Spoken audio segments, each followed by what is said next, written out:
أعوذ بالله من الشيطان الرجيم بسم الله الرحمن الرحيم الحمد لله رب العالمين رب اشرح لي صدري ويسر لي أمري واحلل عقدة من لساني يفقهوا قولي اجعل لي وزيرا من أهلي هارون أخي أشدد به أزري وأشركه في أمري كي نسبحك كثيرا ونذكرك كثيرا إنك كنت بنا بصيرا ربي أوزعني أن أشكر نعمتك التي أنعمت علي وعلى والدي وأن أعمل صالحا ترضاه وأدخلني برحمتك في عبادك الصالحين وصلى اللهم على محمد وعلى آله وصحبه أجمعين والحمد لله رب العالمين. Assalamu alaikum everyone. Inshallah we will continue with the 17th word, second station, page 229,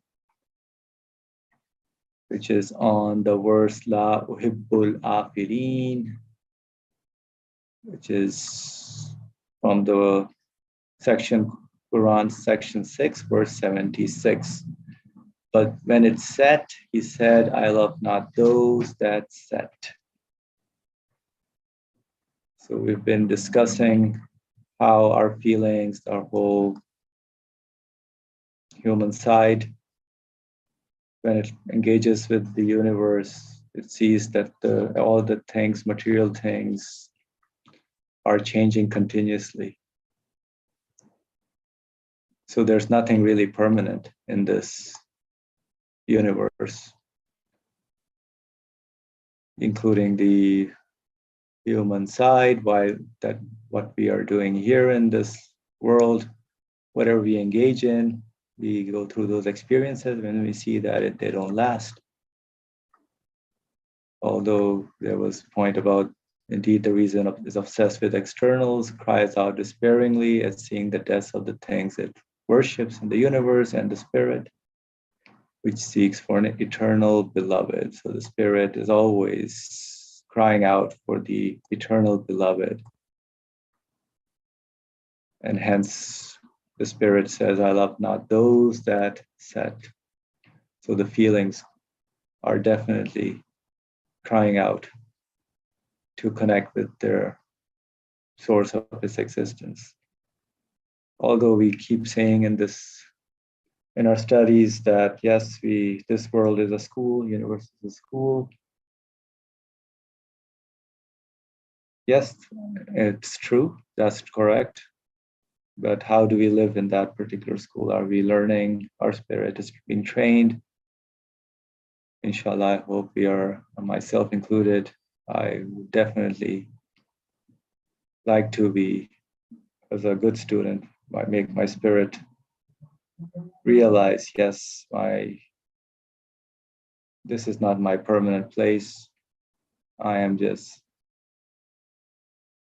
getting to know the qualities, who my Lord is, establishing a particular relationship, individual, everybody establishes that relationship. And of course, that's what the spirit is longing for. And I think we did stop here.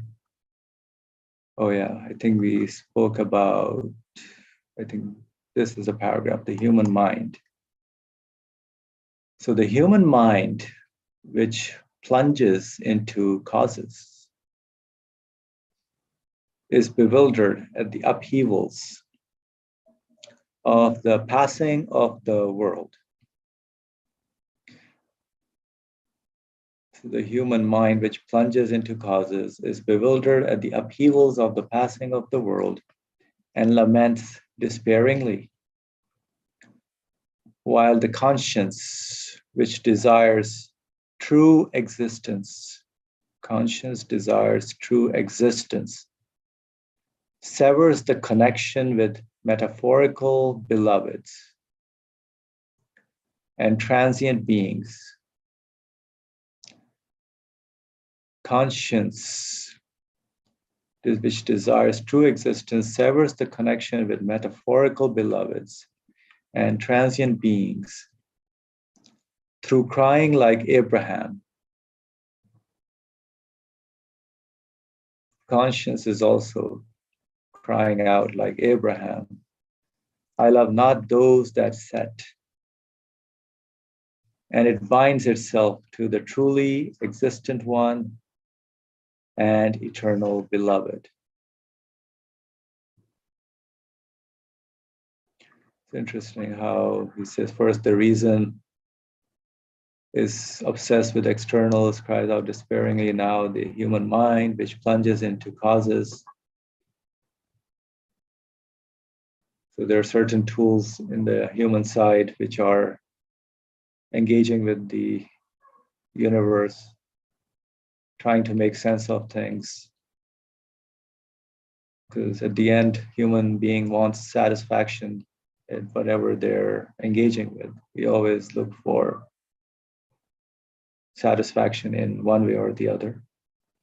So the human mind also is questioning, asking for things, and sees all the changes going on, is bewildered at the upheavals of the passing of the world, tries to make sense of all the changes that are going on in life. The changes, the seasons are changing. Summer right now, everything is blooming. Yes, beautiful, wonderful, all different sorts of creation are coming in. And then once it's in a few months, fall starts coming, then winter, everything, all the leaves start falling. They're dying. The trees are barren, no more leaves or fruits.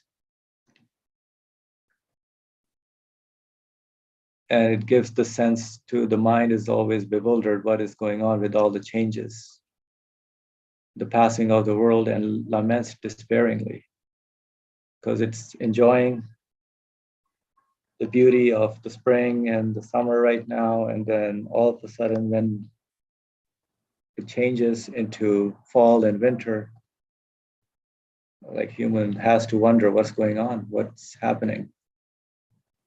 And this is not just the seasons, everything in life, your being, it's the being, the body, the aging process that is going on in everyone, from a child to young adult to an old age. It just bewilders the mind, and the human being is looking for a solution, looks for answers, and cries out desperately, despairingly. While the conscience which desires true existence, so I guess the conscience is related to the spirit side, which is more in tune of seeing understanding the reality of this universe, what it points to, seeing the signs, the changes as being messages.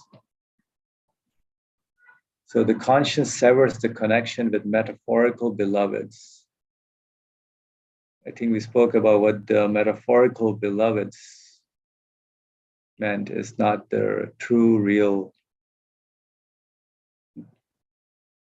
object of worship. So all the whatever we are attaching ourselves to in this world, we have to be careful. What are we attaching ourselves to? Because they are mostly metaphorical. All the physical and love that we are engaging with. Oh, I love this. Yeah, but that thing is going to go away. That thing is going to pass. You love the qualities in those things. So the transient, so severs the connection with metaphorical beloveds and transient beings. So the conscience severs the connection with metaphorical beloveds and transient. So it sees that the things are not eternal, but they're transient.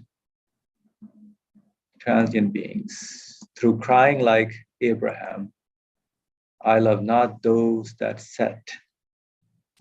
And it binds itself to the truly existent one and eternal beloved.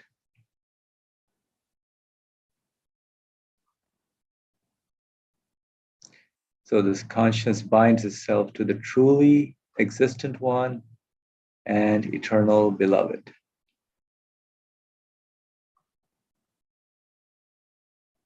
Oh, my ignorant soul,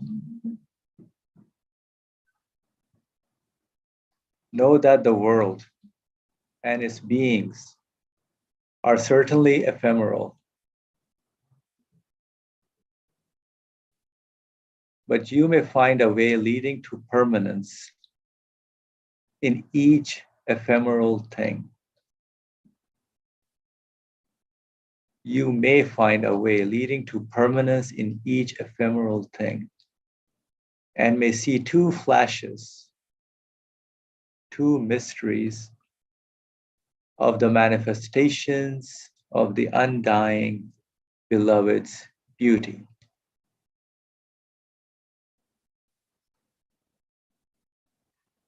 All right, let's see what the author shares with us. Yes, it is within the bounty that the bestowal is to be seen. It is within the bounty that the bestowal is to be seen. And the favor of the most merciful perceived. If you pass from bounty to bestowal, you will find the bestower. Also, each work of the eternally besought one makes known the all-glorious Maker's names, like a missive. Each work of the eternally besought one makes known the all-glorious Maker's names like a missive. If you pass from the decoration to the meaning, you will find the one signified by way of his names, the one signified by way of his names or qualities. You pass from the decoration to the meaning, you will find the one signified by way of his names, qualities. Since you can find the kernel, look for the kernel, the essence of these ephemeral beings, the kernel essence of these ephemeral beings, obtain it. Then without pity, you can throw away their meaningless shells and externals onto the flood of ephemerality. Pretty packed paragraph, I would say. Summarizing a little bit of what we've been discussing so far. So when I look at the bounty, I have to see that it's given, it's bestowed on. That has to be something a human being has the ability, capacity to be able to come to. So this is a very interesting way of looking at the world. And I think that's how the Quranic message wants us to come to in terms of seeing who is it that is providing all these things that we are enjoying in this world, what we are going through. So the bounty that the bestowal is to be seen and the favor perceived.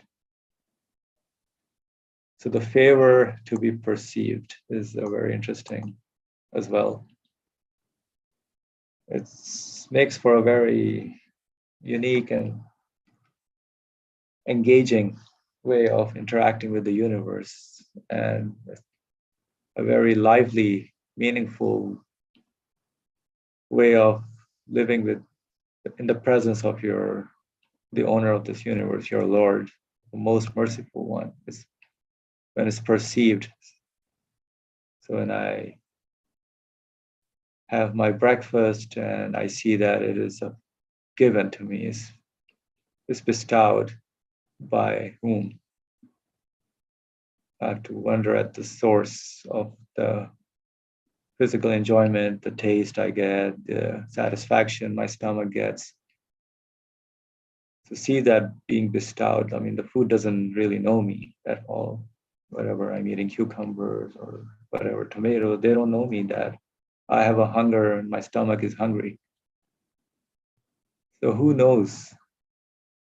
I mean, the tree that's growing all these doesn't know also what my needs are. So all those bounties, the bestowal has to be seen and the favor of the most merciful being perceived. So pass from bounty to bestowal.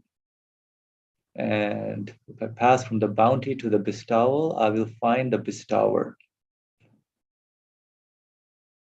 Makes sense.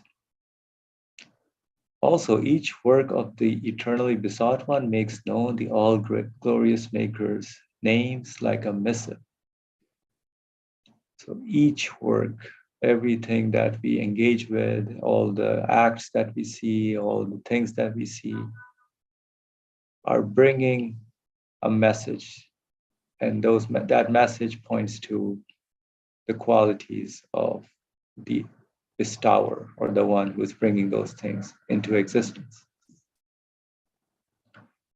So if I pass from the decoration to the meaning, if I pass from the decoration, from the shape, form of the thing, or the act, from the physical, okay, yeah, this cell interacted with this cell. Yep, okay, that's the decoration of it. But what's the meaning behind it? I will find the one signified by way of his names or qualities, by his qualities. So since I can find the kernel, the essence of these ephemeral beings, obtain it. So take those messages and meaningful things from the acts of this universe that are going on in this universe. And of course I can, once I get to the meaning, I can, so the ephemeral thing or the external, has done its duty. I've done my duty in terms of seeing the meaningful side of things.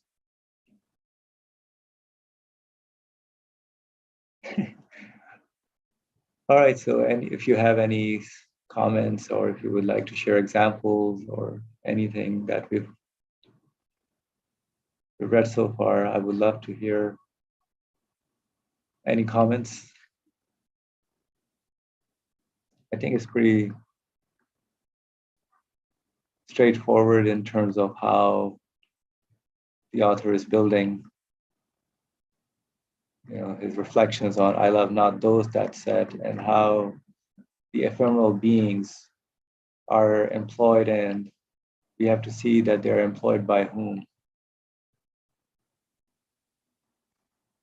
It's interesting. He says, without pity, you can throw away the meaningless shells and externals onto the flood of ephemerality. Yes, so my physical body, as it is, will definitely is a shell, will go out of transience. It will be buried. In the middle paragraph, when it says two flashes, two mysteries, is this referring to truly existent one and eternal beloved? Like, what are the two?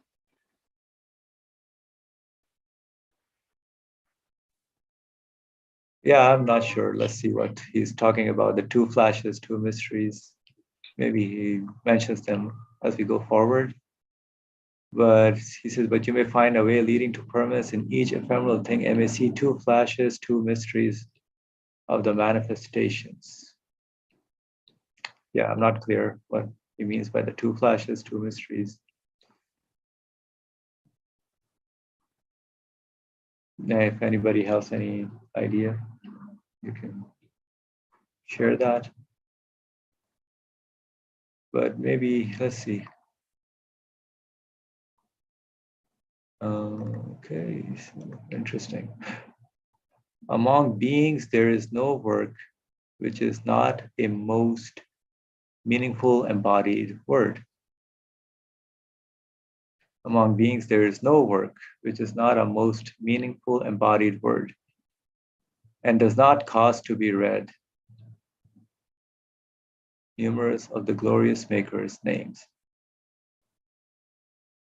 But among beings, there is no work which is not a most meaningful embodied word.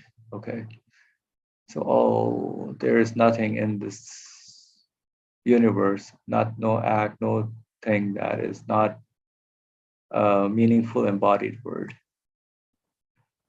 and does not cause to be read numerous of the glorious Maker's names. So each and everything you can read numerous names of the or qualities in that particular thing of the one who has made it, has given it shape, form,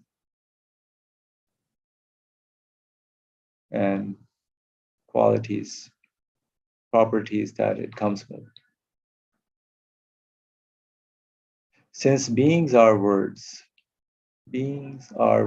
words of power, read their meanings and place them in your heart.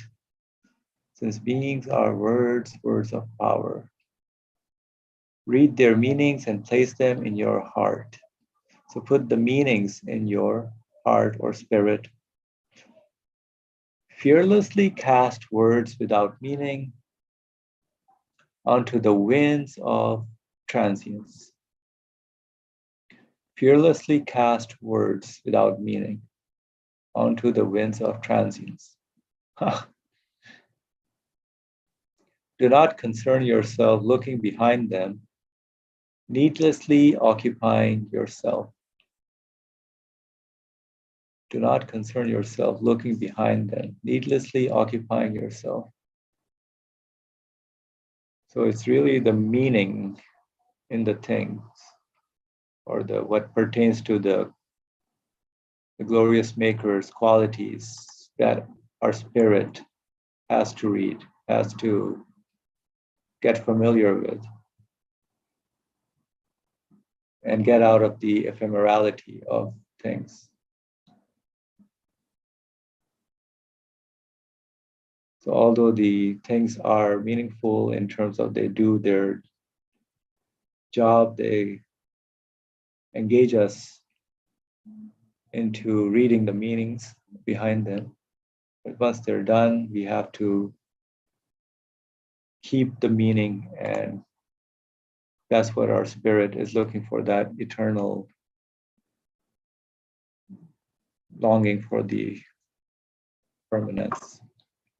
So I love not those that set comes into the picture for the spirit.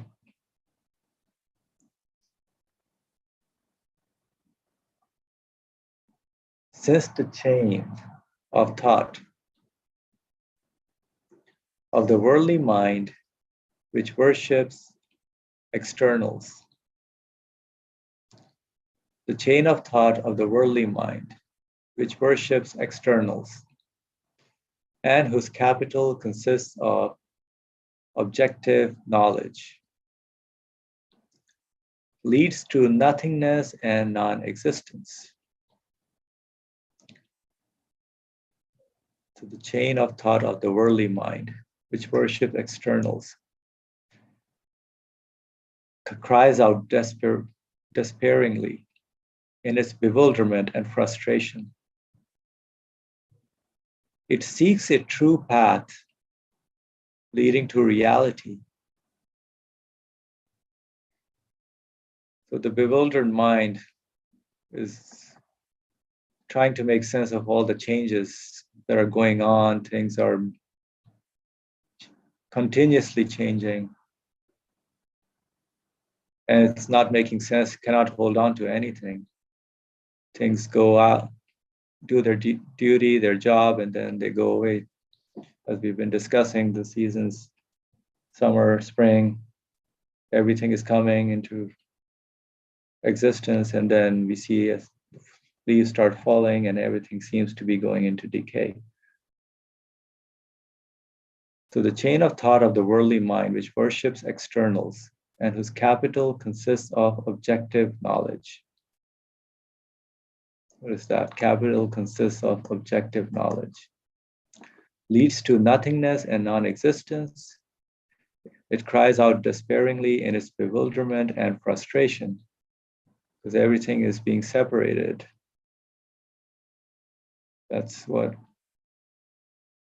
as the changes, continuous motion changes that are being experienced, nothing cannot hold on to anything, cannot hold on to your youth. So yeah, that crying out definitely will happen in the human mind. It seeks out a true path leading to reality. So seeks out a solution. It needs satisfaction. Human beings all need satisfaction. Since the spirit has withdrawn from those that set. Since the spirit has withdrawn from those that set. So the spirit is always looking for the meaningful side of things. So spirit has withdrawn from those that set and the ephemeral. And the heart has given up, the heart representing the spirit has given up its metaphorical beloveds. And the conscience too has turned its face from transitory beings. You too, my wretched soul. So I guess I think he talked about the evil commanding soul, so my wretched soul, or the resisting part of the human being that gets drawn away from the reality, or not seeing that all these things that is loving are metaphorical. They are transient, they will go away, but the meaning has to remain into the human soul. So my wretched soul attract the assistance of, let me read again, and the conscience too has turned its face from transitory beings. You too, my wretched soul, attract the assistance of, I love not those that set, like Abraham, and be saved. So the human, even evil commanding soul has to be trained to attract the assistance of La Uhibbul Afilin, seeing that those things that it's enjoying, is engaging with, is not the thing, but it's the meaning side of those things. Yes, the food does satisfy me temporarily. My stomach is satisfied, but it's the meaning of the provision and the taste that I want eternally, the satisfaction that I want eternally is what I'm looking for.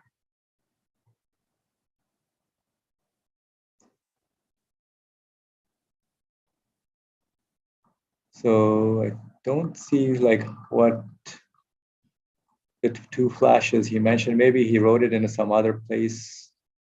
You may see two flashes, two mysteries, but then he picked it up and basically, yeah, brotherly, your hand is up. Please go ahead. Thank you, Frank. I'm sorry late for joining late.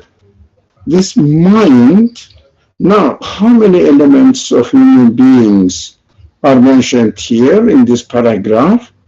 Mind, spirit, heart, conscience, and soul. Wretched soul. Now, the first started from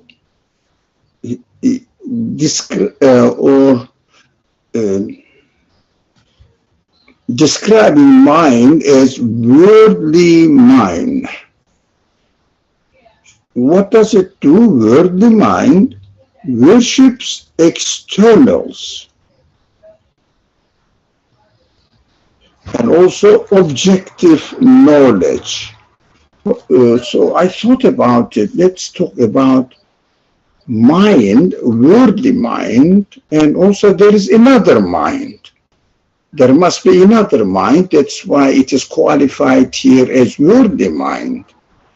As if a non-worldly mind also must exist. What does it mean?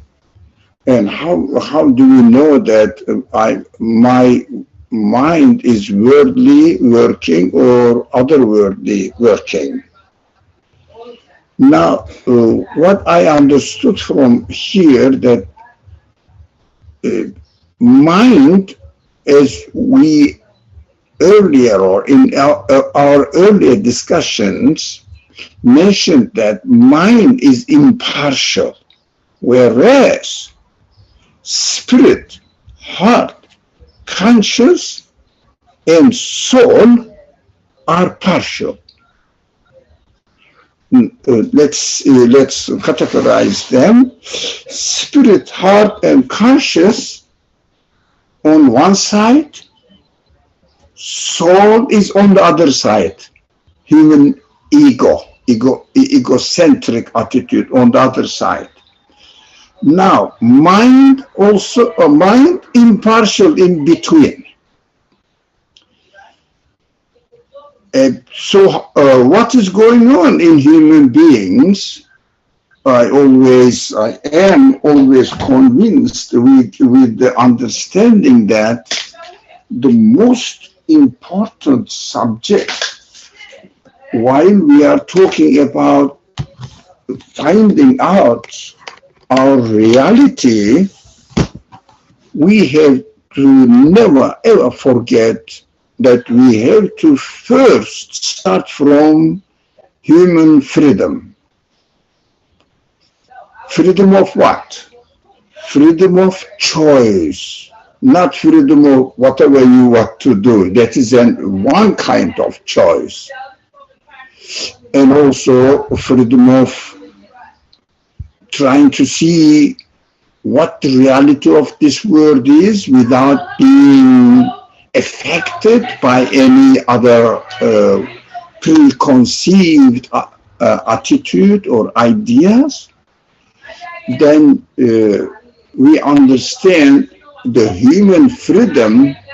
I can choose to employ my mind from only paying attention to the transient, worldly, temporary affairs of this world, or try to understand what the reality is. If I am convinced and satisfied with the satisfaction of this world, or do I have other expectations, aspirations? So if I say, no, I'm not going to talk about my heart, my spirit, even some people say I'm going to deny them.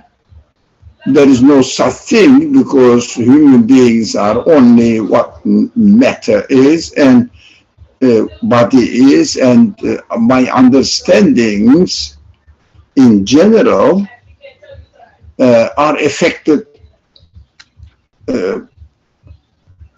or my understandings are affected by other factors, external factors influenced my brain, and this brain produced fancy ideas like perfection, like absolute truth, like full satisfaction, and life after death. Hopefully, wishfully, there must be something. These don't have any reality, they say. Why? Because they describe themselves in terms of worldly elements only. It means body, matter. But is it really true? I must think about it and look at myself. I understand that I have enormous feelings, and not necessarily that all these feelings are influenced by the environment, but I love something, but whatever I love, some of them might have been affected or influenced by my friends. For example, rather than liking a red color, I may like blue color because everybody is talking about blue and everybody appreciates it, and I may just fall into the trap of the trend of the society, and I may develop that I like blue colors. But the sense of like is impossible to explain in terms of matter. I have to be honest within myself. So if I decide to deny, to be being an honest person and say that no, I'm going to take my attitude and say only I consist of my my body, and my feelings are just external influences of the external subject. That's what is going on in this world now, and we have to be very careful because of the influence or impact of this understanding with most of the human beings, maybe myself, are under the effect of this factor, external factor, that I may just forget about it and talk about my bodily needs only and concentrate on it.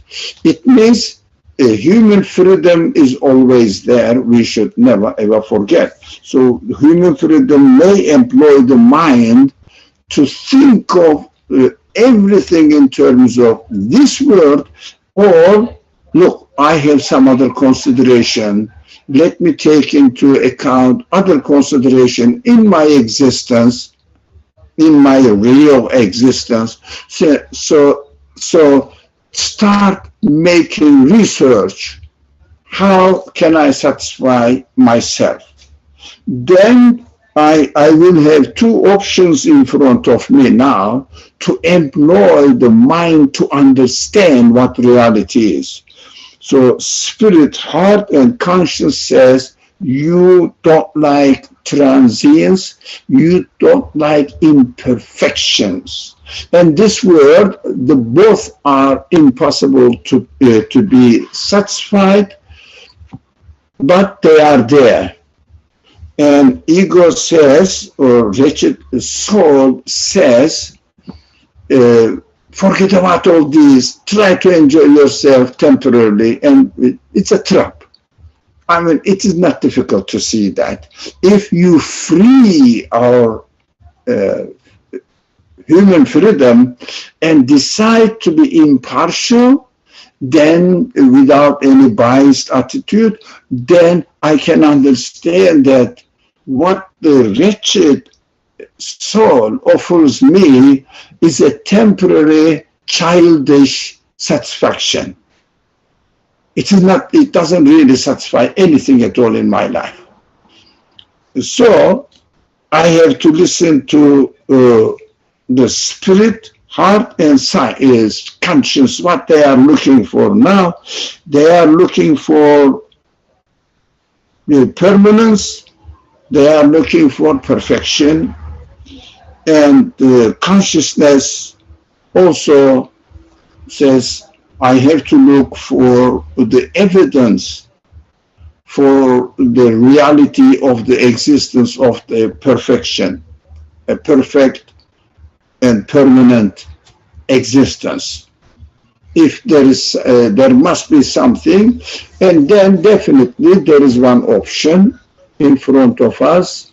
Those people who claim that they have received the message from the Creator, the prophets, come with the, of course, miracles to demonstrate that this is not their job that they are performing, and there is a sign from the Creator of the universe by changing the order of the universe and saying or letting us know this one is employed by the creator of the universe, and these people call other people not to themselves, but to only the creator of the universe, to the creator of the universe, and then everything will be solved afterwards when we find out that the creator of the universe has an absolute qualities. That the analysis is quite interesting actually. We have to just keep in mind our human free will. Never forget that we are responsible from the very beginning for human free will, because all the rest, mind, spirit, heart, and conscience, and also wretched soul, are created with us. They are given. They are all given data for me. Freedom also, human freedom also is created for me, but its nature is that it chooses freely, decides freely, without being under the influence of anything else at all externally. But somebody may say, God can influence it. Of course, there are arguments in this way as well. I say, my understanding, personal understanding is, no. God promised that He will give you the freedom and He wouldn't interfere in it. After practicing my freedom, after I decide to go either the spirit, heart, and conscious side, or to go to the wretched side and employ my mind accordingly, worldly minded or otherworldly minded, search, look for reasoning. Is there any evidence or not? Explore it, employ it. After I decide accordingly, God creates. I cannot create. I only present what I have chosen. That process must be understood, and we have to, several times we talked about it. And if we are careful about it, what we will do, we always will start from the beginning. Which kind of attitude I'm taking as far as my free human freedom, free will, human free will, but free. God promised He's not going to interfere in it. That is what God's choice is. So some people argue, no, God can really change it because He says there are some virtues. He can guide whoever He wants. It means He can really change His free will. But it goes against the other teachings of the Quran, justice of God, etc., wisdom of God. If He is going to interfere into my free choice, why am I created in this world then? The destiny has already been set. Doesn't make sense to me, but some people, because of the literal readings of the Quran, they say, no, God can do anything He wants. Yes, anything He wants, and He promised that He will not want to interfere into my free choice. Thank you very much. Alhamdulillah, thank you. So the mind, worldly mind, is engaged with the externals as if it can be influenced by the other outside ideas and factors. What about the sense of like and dislike? It can also be influenced by the outside factors, externals. And would you say also feelings also can be influenced, although the real human feelings, and then there could be the worldly feelings. Although conscience is always pure, it's always partial to its origin, so is the spirit and soul, or the heart. And so the ego, of course, is always one of the one that makes sure that we use our free will properly, is employed for that purpose. So we have to be careful as a human being how we are engaging. Does that make sense, Brother Ali?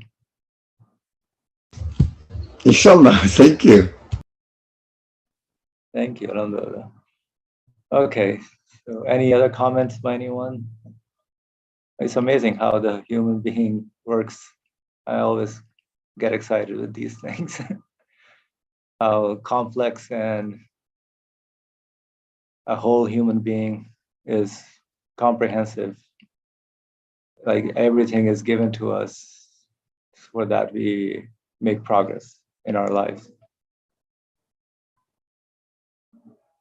Yep, so we do have to be careful of how we use our free will, which direction we go with that. All right, so we'll continue. See how well Maulana Jami expressed this, whose nature was kneaded with love and who was intoxicated with the cup of love. Yaki Hua, Yaki Juan, Yaki Ju, Yaki Bin, Yaki Dan, Yaki Gu. This line is Maulana Jami's. So some scholar author who might have expressed something about the love and the intoxication of eternal love. That is, want only one, the rest are not worth wanting. So the first one, want only one, the rest are not worth wanting. Call one, the others will not come to your assistance. Yes, the ephemeral things will not come to your assistance. Definitely call one, the others will not come to your assistance. Seek one, the rest are not worth it. See one, that's what we need to do. The others are not seen all the time. They hide themselves behind the veil of ephemerality. Ooh, it's interesting. The others are not seen all the time. They hide themselves behind the veil of ephemerality. So see the one who is ever present. No one, knowledge other than that which assists knowledge of him is without benefit. So powerful. No one, the one who is the owner of this universe, my Lord, no, that one, the eternal one. So knowledge other than that which assists knowledge of him, other than that which assists knowledge of him is without benefit. Say one. Words not concerning him may be considered meaningless. Oh my goodness. Words not concerning him may be considered meaningless. Yes, our friend Jami, you spoke the truth absolutely. The true beloved, the true sought one, the true desired one, the true object of worship is he alone. 4. In a mighty circle, for the mentioning of the divine names, this world, together with all its beings and their different tongues and various songs, declares, there is no God but God. In the mighty circle for the mentioning of the divine names, this world, This universe, this world, together with all its beings and their different tongues and various songs, declares there is no God but God. Together they testify to divine unity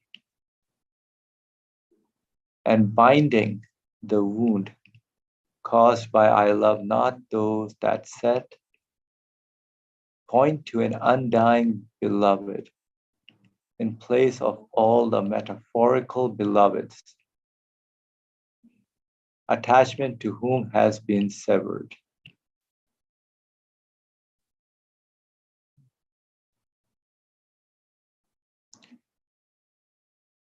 So everything in the universe, whatever the acts that are going on,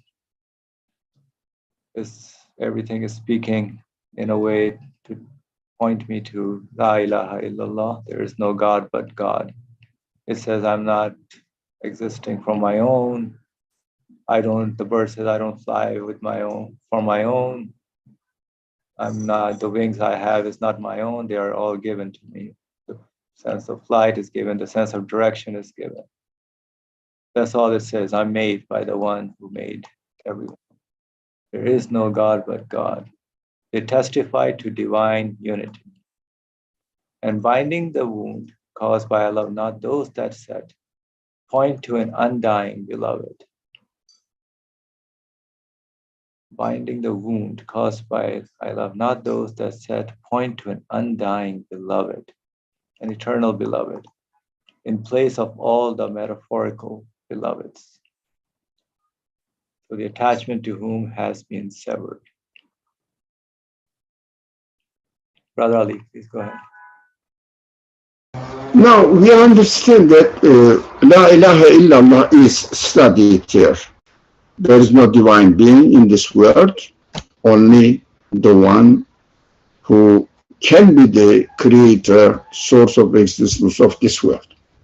Now, first, I think he said, look, none of the worthy concerns satisfy human beings, so there must be a reason. Go ahead and work and seek after it. And we understood that this is the conclusion of this short section, just 3 pages or 2.5 pages. So very short section. Of course, the results are discussed here, not really the detailed demonstration of the truthfulness of La ilaha illallah, but results. Human beings cannot satisfy with this world. Okay, so we have to seek one, call one, etc. It means the one who gave existence to me, to my needs, will satisfy it. Not this world, because this world cannot be the source of my existence. We have to establish this. And then he speaks as if telling me that don't learn anything but religion, because he said knowledge other than that which assists this knowledge of him is without benefit. Oh, do you think I shouldn't learn how to make bread? And that is an interesting question. How to walk, how to drive, how to, I don't know, do the things, maybe my profession, whatever. Now I shouldn't learn anything? Okay. That is the secret of the Quran or human nature. Both are, not all. Quran and the reality of human beings and reality of human nature. How can I explain this? When we look at the Quran and the universe and the human mind. Now, maybe we may not have enough time, but I'm sorry for now, from the beginning. When you look at the Quran, they say 3,000 times or something God is mentioned in the Quran.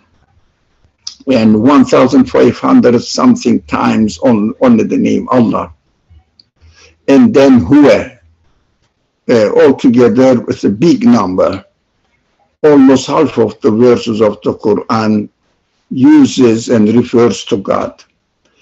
I say, yeah, this is the number. I'm not opposing the people's or scholars' studies. No, no. But my understanding of the Quran is that everywhere in the Quran, nothing is mentioned by God as the agent, as the subject. All the verbs used referring to God's actions mentioned God, although there is no Allah, the word Allah, there is no Ilah, there is no Huwa, but hidden underneath the verbs, even sometimes how is it called, active participle form. And everywhere is the Quran is full of this. Why do I mention this? Why did I need to mention this? Because in the actions that is described, for example, simple example, everybody knows it. خَلَقَ السَّمَاوَاتِ وَالْأَرْضِ. Now there is let me see, there was a word behind the veil of, where was it?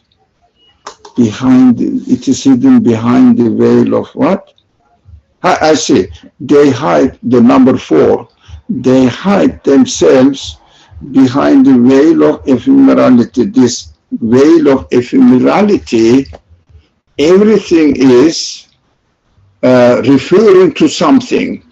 Everything. Khalaqa means he created. There are many other forms. The simplest one is this. So God is mentioned there, referring to the one who is the source of existence, the source of existence of this world. So, what am I supposed to do here?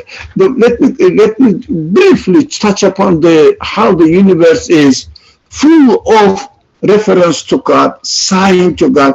Every being with their every quality we study and find out is referring to the absolute source of existence. It is so much so that you cannot find any other element in the universe which does not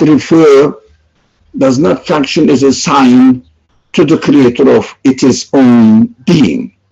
All the qualities of the beings, not necessarily who created the tree. No.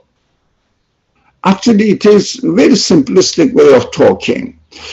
The qualities of the tree, who created anything, you see, the color, the structure, the cells and the membranes of the cells, the elements of the cells, how they function, why they are functioning, which kind of qualities, all the chemical reactions mentioned in the chemistry books, the physics books and biology books, all of them are talking about, even psychology books, all of them are human psychology, talking about the signs pointing to their source of existence.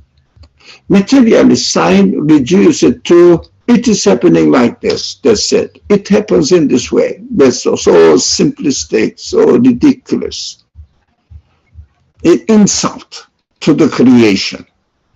So let's come to our life. This is what we have to pay attention to. Every action we do, are we making salah? Yep. Anything I say, I'm cutting. I think I'm cutting, of course. I prefer to cut, and the results are being created. And anything is created as a result of our choices. Say, I cannot exist by myself. I have a source of existence. Be conscious of this. Bear in mind this.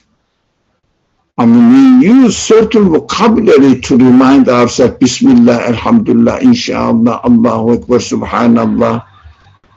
Yeah, these are all reminders, beautiful summary of reminders, beautiful, concise reminders. But we have to know that, for example, I am, let's say, I don't know what am I doing now, taking the knife and putting through the onion. Knife is cutting, I see the perfect order there, and it has been, the knife is given the capacity, says, I cannot exist by myself. This is the result of the order of the universe. Order of the universe is it means, order of the universe means the will of the Creator. That is how the will of the Creator is functioning. So practical, we can turn our life into complete 100% knowing while I'm studying, whatever I'm studying, medicine, biology, or I don't know, whatever it goes, zoology, geology, whatever the branches of sciences, all the disciplines of sciences are talking about, all the qualities they mention.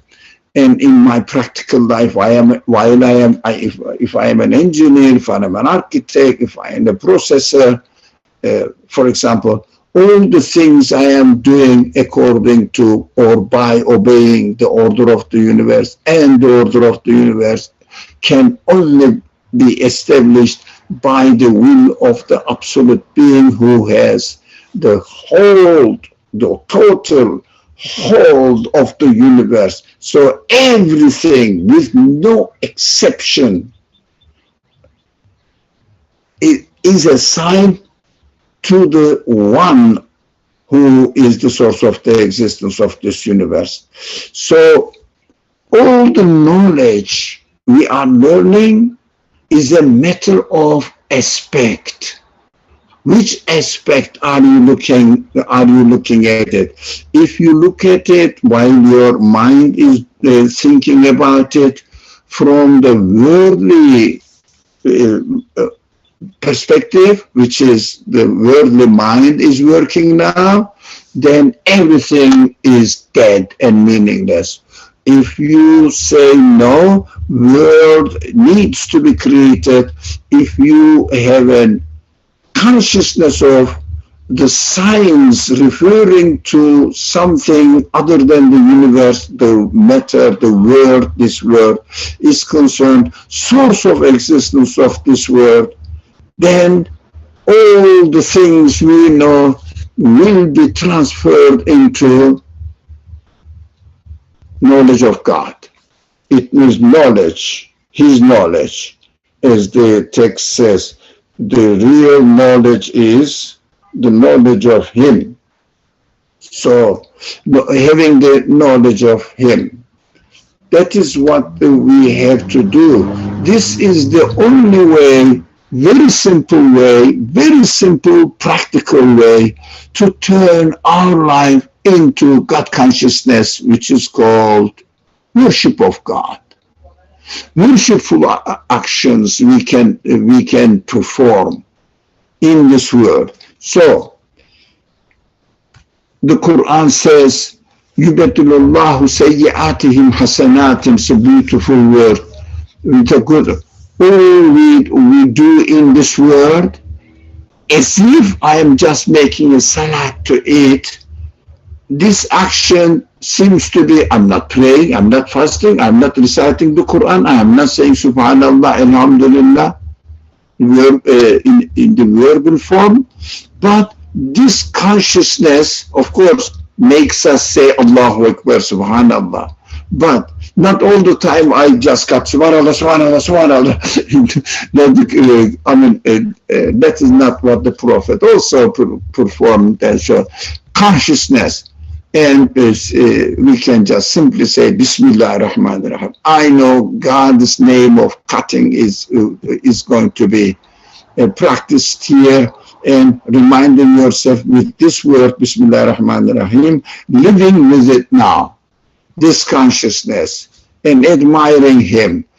That is the only way to turn our meaningless, pointless, endless, vertical centered physical actions into worshipful actions. That's why God changes our the sayyi'ah. It means meaningless acts, fruitless acts into uh, worshipful actions, hasanat. So, amal salih. It is very simple. It is a matter of consciousness, decision, awareness, and also believe that to have the God consciousness status and be a worshiper of God always is possible. It's not difficult, it's just possible. Need this decisiveness. Of course, we have to be careful about neglectfulness, how we are neglecting the reality. That is very, very simple to me, to be a worshiper of God or having the religious knowledge, the knowledge of Him is very simple. Assalamu alaikum wa rahmatullah. Alhamdulillah, thank you. This is very good. So the veil, we have to uncover what's underneath the veil in this revelation and in the universe, whatever we're interacting with. All right, I think we're at time, so we'll continue with the next section next week, inshallah. All right, Bismillah ar-Rahman ar-Rahim. Subhanaka la ilma lana illa ma alamtana innaka antal alimul hakim. Wa akhiru da'wahum alhamdulillahi rabbil alameen.